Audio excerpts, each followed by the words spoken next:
오늘 우리에게 주시는 하나님 말씀 누가복음 12장 49절과 50절 이 두 절 말씀입니다. 신약 성경 누가복음 12장 49절에서 50절까지 말씀, 제가 가진 성경책 신약 성경 116면에 기록되어 있습니다. 누가복음 12장 49절에서 50절까지 말씀입니다. 주신 하나님 말씀 제가 봉독하여 올리겠습니다. 내가 불을 땅에 던지러 왔노니 이 불이 이미 붙었으면 내가 무엇을 원하리요? 나는 받을 세례가 있으니 그것이 이루어지기까지 나의 답답함이 어떠하겠느냐. 아멘. 한 주간 잘 보내셨습니까? 네. 여러분의 기도 덕분에 저도 휴가를 잘 보내고 있습니다. 오늘 보니까 저희가 함께 선교를 갖는 모든 분들이 다 감기가 들었습니다. 보니까 똑같은 증상인 것 같아요. 선교 가가지고 물론 사랑도 나누었지만은 감기도 나누어왔는 것 같습니다. 예, 빠른 회복이 되기를 또 간절히 바랍니다. 2006년 미국에 입국해 처음 대면한 이 뉴욕의 첫 모습은 저에게는 참 놀라운 그 자체였습니다. JFK 공항에 마중 나온 이 지인의 차를 타고 플러싱에 잡은 하숙집까지 가는 동안에 창밖으로 비춰진 뉴욕의 모습은 가히 충격적이었습니다. 달력이나 여행사 팜플렛을 통해서 꿈꿔왔던 멋진 스카이라인이 있는 그런 뉴욕은 온데간데 없고 마치 홍콩의 어디 뒷골목에 왔던 그런 느낌을 받았습니다. 하지만 이것이 끝이 아니었습니다. 다음 날 맨하탄에 있는 학교를 등록하기 위해서 7번 전철역을 가게 되었는데 그때 본 모습은 훨씬 충격적이었습니다. 한국에서는 도저히 상상할 수도 없을 만큼 낡고 더러운 지하철역의 풍경, 특별히 선로 위를 기어다니는 고양이 맛한 쥐를 보면서 말문이 막힐 정도였습니다. 하지만 그런 뉴욕의 모습은 몇 주 뒤에 롱아일랜드의 어느 쇼핑몰을 찾았을 때에 급반전합니다. 눈앞에 펼쳐진 쇼핑몰의 모습은 플러싱과는 완전히 딴판이었습니다. 딴 세상이었습니다. 고급스러운 인테리어에 수많은 상점들이 즐비해 있고 특별히 그 가게 가운데에 우연히 양초를 파는 가게에 들어가게 되었는데 저는 양초 가격을 보면서 깜짝 놀랐습니다. 양키 캔들이라고 하는 간판이 걸려있는 그 가게에서 판매하는 초 하나 가격이 무려 35불이나 되었습니다. 당시 한국 돈으로 4만 원입니다. 4만 원짜리 초가 있다는 것은 한국에서 저는 듣도 보도 못했습니다. 그런데 요즘 저 자신을 바라보면은 더욱 놀라게 되는 것이 있습니다. 비록 클리어런스 행사 기간 중에 구입하고 있지만 그렇게도 비싸 보였던 그 양키 캔들을 제가 가끔씩 구입해서 우리 집에서 사용하고 있다는 겁니다. 주로 쾌쾌한 집안 냄새나 음식 냄새를 없애는데 이 사용되는 이 양키 캔들은요, 아직까지도 아무리 할인해도 저에게는 여전히 비싼 제품으로만 보입니다. 그래서 어떤 때에는 마이클스나 타겟 같은 그런 쇼핑몰에서 10불에 몇 개씩 묶어서 판매하는 비슷하게 생긴 양초를 구입해서 사용해 보기도 합니다. 하지만 그런 저가 제품을 사용할 때마다 느끼는 것은 왜 양키 캔들이 그렇게 비싼지, 그렇게 고가의 가격임에도 불구하고 사람들이 다시 찾는지를 알게 됩니다. 현재 미국에서 양키 캔들의 시장 점유율은 47%가 넘어가고 있다고 합니다. 제가 써보니까요, 그럴 만한 이유가 있습니다. 보통 값싼 양초들을 사용해 보면요, 그냥 외모는 얼핏 보기에 양키 캔들과 비슷하게 보입니다. 하지만 일단 심지에 불을 붙여보면요, 양키 캔들에 비해서 심지가 너무 빨리 타들어갑니다. 또 항상 느끼는 거지만은요, 심지에 비해서 심지를 감싸고 있는 그 초의 몸통은요, 쉽게 줄어들지 않습니다. 그러다 보니까 심지는 다 타버렸는데 초 몸통은 그대로 있어가지고 아깝지만은 그걸 버려야 되는 상황이 일어나기 때문에 너무너무 아깝다는 생각을 한 것이 한두 번이 아닙니다. 하지만 이와 반대로 양키 캔들은요, 이상하리만큼 심지와 주변에 있는 몸통이 밸런스를 맞추어서 타들어가는 것을 보면서 야, 신기한 기술이다, 이런 생각을 하게 됩니다. 결국 값싼 양초보다 양키 캔들이 훨씬 비싸지만은 심지와 몸통이 고르게 타들어가기 때문에 그걸 고려한다면은 훨씬 경제적이라는 것을 알게 됩니다. 제가 이렇게 말하고 보니까요, 양키 캔들 왜 파는 것입니다. 저는 우리가 몸담고 있는 이 교회의 성격을 가장 잘 비유할 수 있는 대상이 양초가 아닐까 생각을 합니다. 마태복음 5장 14절에 기록된 대로 교회의 모습은 어두운 이 세상에 빛을 발하는 양초와 같은 존재가 바로 교회입니다.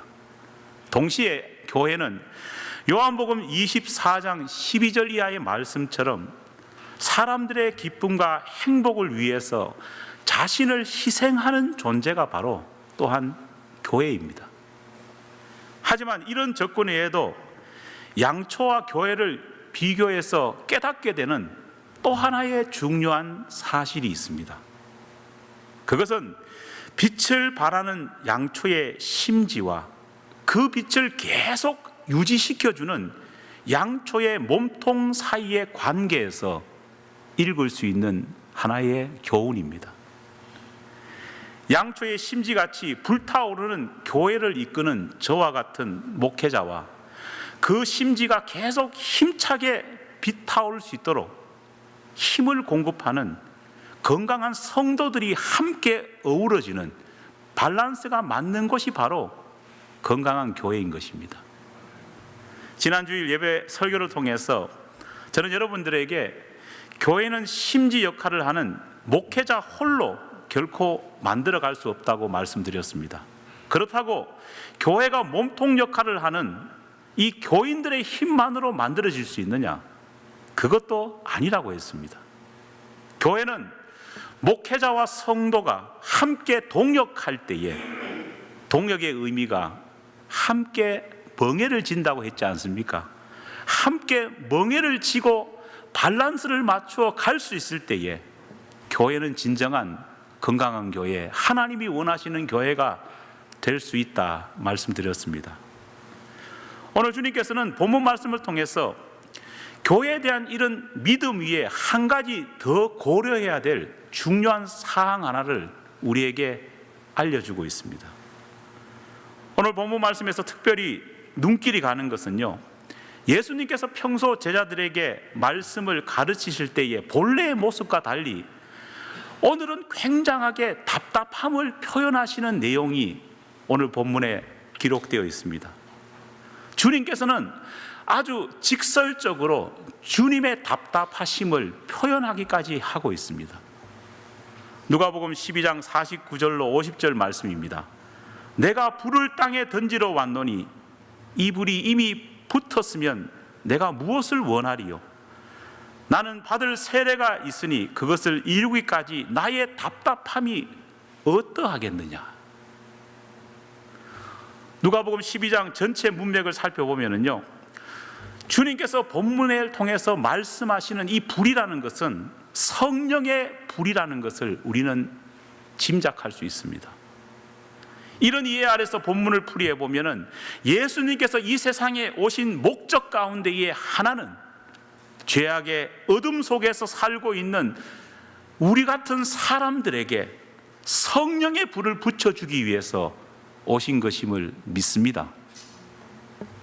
하지만 문제는 주님께서 그렇게도 이 성령의 불을 제자들에게 또 그를 따르는 무리들에게 붙여주시려고 노력했음에도 불구하고 쉽게 불이 그들에게 붙지 않았습니다. 아버지 하나님께서 예수님께 허락하신 3년간의 공생의 기간에 절반이 지나가고 있음에도 불구하고 제자들의 가슴 속에는 성령의 불이 붙기는커녕 여전히 냉랭했고, 그들의 마음과 삶에는 의심과 방황만이 가득했기 때문입니다. 그런 제자들의 모습을 보면서요, 주님 자신도 답답함을 느끼셨습니다. 여러분, 무엇이 문제였을까요? 그날 주님과 제자 사이에 일어났던 이 안타까운 모습을 우리가 말씀을 통해서 읽어보면서요, 그 문제의 핵심을 설교를 시작하면서 말씀드린 양초의 모습을 통해서 우리는 짐작해 볼 수 있습니다. 그날 주님께서는 정말 열심히 제자들을 가르치시고 또 가르치셨습니다. 누가복음 12장 한 절만 봐도 주님이 가르치신 내용이 상당히 많다는 것을 우리는 알 수 있습니다. 그런데 그렇게 길고 그렇게 집중된 예수님의 설교를 듣고 있던 베드로의 반응이 황당합니다. 누가복음 12장 41절 말씀입니다. 베드로가 여짜오되 주께서 이 비유를 우리에게 하심이니까 모든 사람에게 하심이니까. 지금까지 온 힘을 다해서 예수님은 베드로를 포함한 모든 제자들에게 말씀을 전하고 전하셨습니다. 그런데 정작 설교를 듣고 있는 베드로나 제자들은요, 이 주님의 말씀이 자신들에게 향한 하나님의 말씀인지 아니면은 다른 사람들에게 하고 있는 말씀인지 그조차도 방향과 목적조차도 파악하고 있지 못하고 있었다는 겁니다. 다시 말해서 완전히 딴 생각을 하고 있다는 것을 말씀을 통해서 우리가 볼 수 있습니다. 정말 이런 상황이라면요, 우리 아이들이 흔히 황당할 때 말하는 영어 OMG가 고백되지 않을 수 없는 상황입니다. 심지어 주님은 활활 타오르고 있는데 정작 주님 주위에서 주님을 감사해야 될 몸통이 되어야 될 제자들은요, 주님만큼 활활 타오르지 못하고 있었습니다. 주님과 제자들 사이에 가장 큰 문제는 무엇이었느냐? 예수님과 제자 사이에 심지어 양초처럼, 양초의 몸통처럼 영적으로 균형 있게 함께 타들어가야 될 텐데, 우리 예수님은 힘차게 타들어가는데 주님 주변을 감싸고 있는 제자들은 그렇지 못했다는 겁니다. 영적인 균형이 상실되었기 때문입니다. 건강한 교회는 균형이 필요합니다. 아니, 이 균형은 절대적입니다. 우리의 머리 대신 예수님께서 열정적으로 활활 타오르신다면 당연히 주님께 붙어있는 몸인 우리 역시도 주님과 비례해서 활활 타오를 수 있어야 합니다. 여러분을 이끄는 제가 영적으로 활활 타오르고 있다면 저의 든든한 동역자인 여러분 역시도 걸맞게 활활 타오를 수 있어야 합니다. 이것이 건강한 교회입니다. 현재 저는 휴가 중에 있습니다. 한 해에 단 2주간 허락된 휴식의 시간은 저에게는, 또 저의 가족에게는 더없이 소중한 시간입니다. 52주 단 한 주간도 벗어나기 힘든 말씀을 준비해야 된다는 이 부담에서 자유로울 수 있는 유일한 시간이 바로 휴가 기간입니다. 몸도 마음도 재충전할 수 있는 시간이 바로 이 휴가가 아닐까 생각을 합니다. 그런데 제가 굳이 휴가임에도 불구하고 이 자리에 서서 예배를 왜 인도하는 것일까요? 반드시 주일 예배는 본교에서 예배 드려야 된다는 것을 제가 본을 보이기 위해서 예배를 인도하는 것일까요? 아니면은 제가 무슨 일 중독에 걸렸거나 사명감에 불타가지고 도저히 이 강단은 내가 지켜야 된다, 그런 심령 속에서 제가 여기 서서 말씀을 전하고 예배를 인도하는 것일까요? 아니면은 성도들에게 무언가를 맡겨야 된다는 사명 아래에서 맡기려고 하지만은 믿음지 못하기 때문에 제가 여기에 서서 예배를 인도하는 것일까요? 우리는 때로 신앙생활을 하면서 서로 다른 생각과 행동으로 인해서 서로 논쟁하거나 그것으로 인해서 상처를 주고받을 때가 참 많습니다. 로마서 14장에 보면은요, 당시 로마 교회 사람들 역시도, 성도들 역시도 참 많은 크고 작은 분쟁이 있었습니다. 왜냐하면요, 로마 교회는 유대 출신의 유대교적인 전통을 가졌던 신자들과 헬라 출신의 헬라적인 전통을 가졌던 신자들이 함께 생활하다 보니까요, 여러 가지 보는 관점에서 많은 차이들이 있었고, 그것이 크고 작은 갈등을 만들어냈습니다. 어떨 때는 유대교에서 그 많은 부정한 음식이 교회의 점심 식사 자리에 나왔으면은 유대 교인들은요, 불편해했습니다. 헬라 교인들은요, 그게 뭐가 중요하냐? 유대교에서 이미 벗어났는데 그들을 비판하고 그것이 앙금이 생기기도 했습니다. 어떨 때는요, 예배 드리는 날 때문에 분쟁이 있기도 했습니다. 아직까지 유대적인 전통에서 벗어나지 못한 유대 성도들은요, 안식일인 토요일 날 예배 드리는 것이 마음에 가 있었습니다. 하지만은 헬라적인 전통을 가진 성도들은요, 안식일은 그들에게 필요 없는 겁니다. 주일에 더 마음이 끌렸던 것입니다. 현대를 살아가는 우리 역시도 서로 다른 배경과 문화를, 신앙의 차이를 갖고 있기 때문에 이런저런 갈등이 있을 수 있습니다. 주일 예배를 출석하는 문제 역시도요, 참 많은 이슈가 되기도 합니다. 그런데 이런 갈등에 있어서 사도 바울은 하나님의 말씀을 대언해서 아주 명확한 대답을 주고 있습니다. 로마서 14장 22절 이하를 보면은요, 바울은 하나님의 뜻을 이렇게 요약하고 있습니다. 먼저 사도 바울은 그리스도의 죽음이 토대가 된 교회에서는요, 교인들끼리 비본질적인 문제를 가지고 서로 잣대를 들이대면서 판단하지 말라고 말하고 있습니다. 옳고 그름이라고 하는 이분적인 잣대를 들이대면서 서로에게 상처를 주기보다는 오히려 하나님께서는 화목하고 서로가 서로를 용납하는 것을 더 좋아한다, 성경은 분명히 말씀해 주고 있습니다. 로마서 14장 22절을요, 오늘 현대어로 번역한 새 번역으로 제가 한번 읽어보겠습니다. 그대가 가지고 있는 신념을 하나님 앞에서 스스로 간직하십시오. 자기가 옳다고 생각하는 일을 하면서 자기를 정죄하지 않는 사람은 복이 있습니다. 여러분, 이 말이 무슨 말일까요? 뭐를 먹든지, 어떤 날에 예배를 드리든지, 어떤 장소에서 예배를 드릴지는 하나님이 우리에게 주신 복음의 핵심이 아니라는 겁니다. 그리심산에서 예배를 드리든지 아니면은 예루살렘에서 예배를 드리든지 그 장소가 핵심이 아니라는 것을 예수님은 사마리아 여인에게 알려주셨습니다.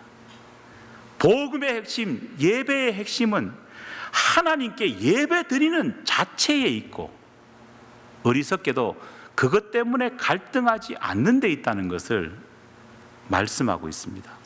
하지만 여기서 사도 바울은 중요한 단서를 하나 답니다. 그게 뭡니까? 비록 무엇을 먹든지, 어느 곳에서 예배 드리든지, 어떤 시간에 예배 드리든지 그 모든 것은 죄가 아니지만은 자신의 양심에 비추어 볼 때, 또 믿음이 연약한 다른 사람을 생각할 때에 스스로 꺼리낌이 있다면 하지 말라는 것이 하나님의 말씀입니다.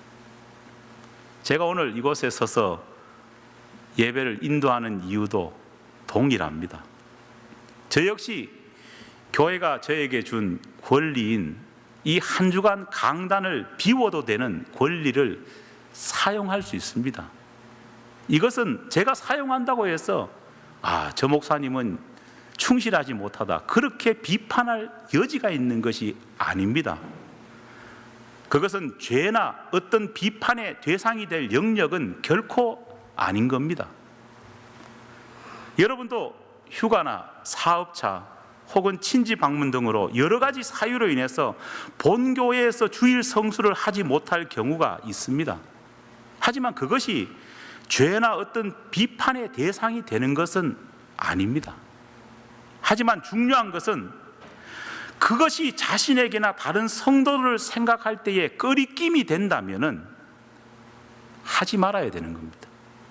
저는 제가 휴가를 계획하고 휴가를 공포하기 전에 한 주간 제가 교회를 비울 생각을 하면서 곰곰이 한번 생각을 해봤습니다. 그러니까요, 이런 생각이 제 뇌리에 스쳐 지나갔습니다. 만약에 내가 교회를 비운다면 예배 준비를 누가 할까? 누가 이 많은 것을 세팅할까? 그런 생각을 해봤습니다. 만약에 우리 가정이 예배를 하지 않고 다른 데 예배 드리고 한 주간 비운다면 친교 준비는 과연 누가 할까? 그 생각을 또 해봤습니다. 또 원활한 예배의 인도를 과연 우리 장로님이나 다른 성도들이 할 수 있을까? 그런 생각도 해봤습니다. 이런저런 생각을 할 때 제 마음에 내린 결론이 뭐였을까요? 꺼리낌이었습니다. 참 불편하고 찝찝한 겁니다. 만약 우리 공동체가 좀 더 크고 넉넉한 상황이었다면요, 저는 이런 고민을 하지도 않았을 겁니다. 왜냐? 한 사람이 그 일을 못하면요, 다른 사람이 그 일을 뒷받침할 수 있는 사람들이 많기 때문입니다. 담임 목사가 하지 못한다면은 부목사나 전도사님들이 그 일을 할 수 있는 교회의 여건이 된다면요, 할 수 있기 때문입니다. 하지만 우리 교회 사정은요, 그렇게 될 수 없다는 데 있어서 마음의 불편함이 있었습니다. 그래서 제가 내린 결론이 뭐냐? 지금 지금 우리 교회에게 필요한 것은 나의 삶의 여백이 아니라 교회를 위한 믿음의 채움이며 내가 무엇을 할 수 있고 얼마나 자유롭게 행동할 수 있느냐를 말씀을 보면서 해석하는 것이 아니라 내가 다른 성도들을 위해서, 교회를 위해서 내 자리, 내 위치를 지키는 것이다. 그런 생각을 결론으로 하게 되었습니다. 이것은 말씀이라고 남에게 강요할 수도 요구할 수도 없습니다. 단지 말씀대로 저에게 다가오신 하나님께서 주시는 마음의 꺼리낌과 불편함입니다. 여러분, 휴가를 가더라도, 출장을 가더라도, 친지를 방문하더라도 하나님의 성일인 주일은 반드시 예배를 드려야 합니다. 가지 말라는 것이 아닙니다. 주일날 시간이 되었을 때는 예배 드리라는 것이 하나님의 뜻이고 담임 목사인 저의 바람입니다. 한 주간 제가 타주에 휴가를 갔다 왔는데요, 공항에서 제가 보면서 깜짝 놀랐던 것이 있습니다. 아직도 남부지방의 미국의 공항에 보니까요, 공항 안에 채플이 있더라고요. 채플을 이전 시대 사람들이 공항을 지으면서 왜 만들어 놨을까요? 바쁜 일상 속에서 본교회에서 예배를 못 드린다고 할지라도 시간이 되었을 때 하나님께 예배 드리라고 공간을 만들어 둔 것이 아니겠습니까? 예배 드리는 것은 반드시 지켜져야 합니다.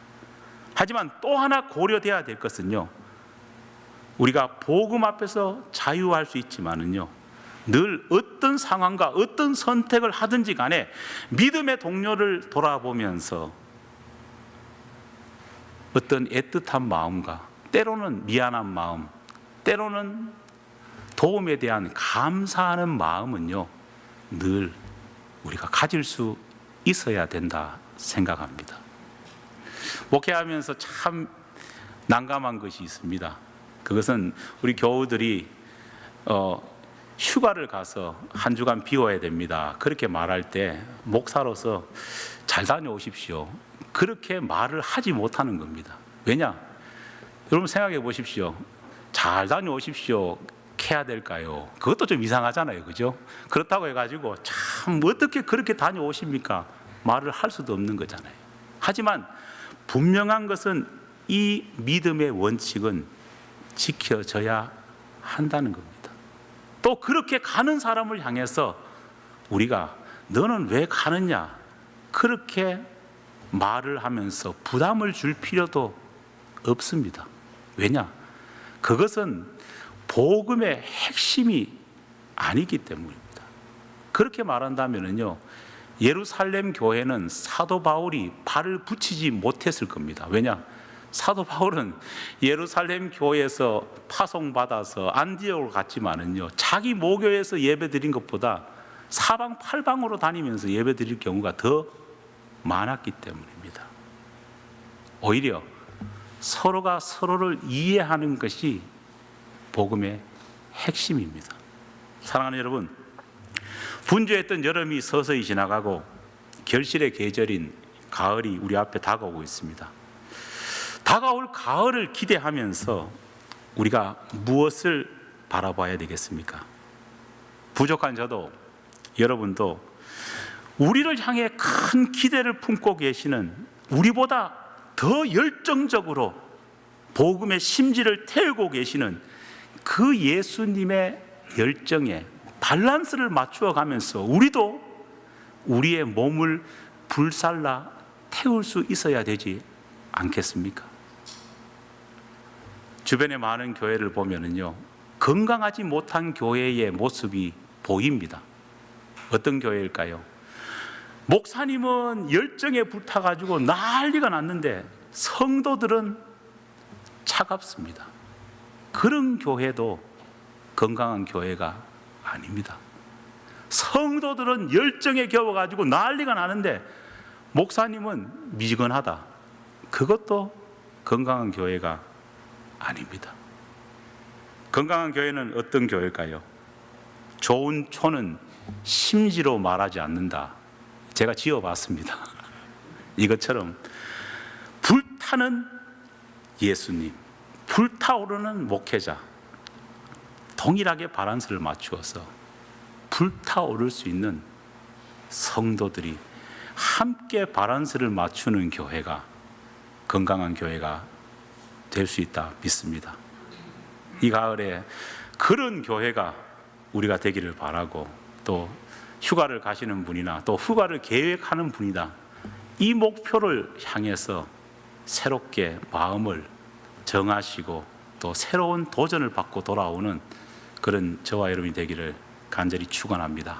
기도하겠습니다.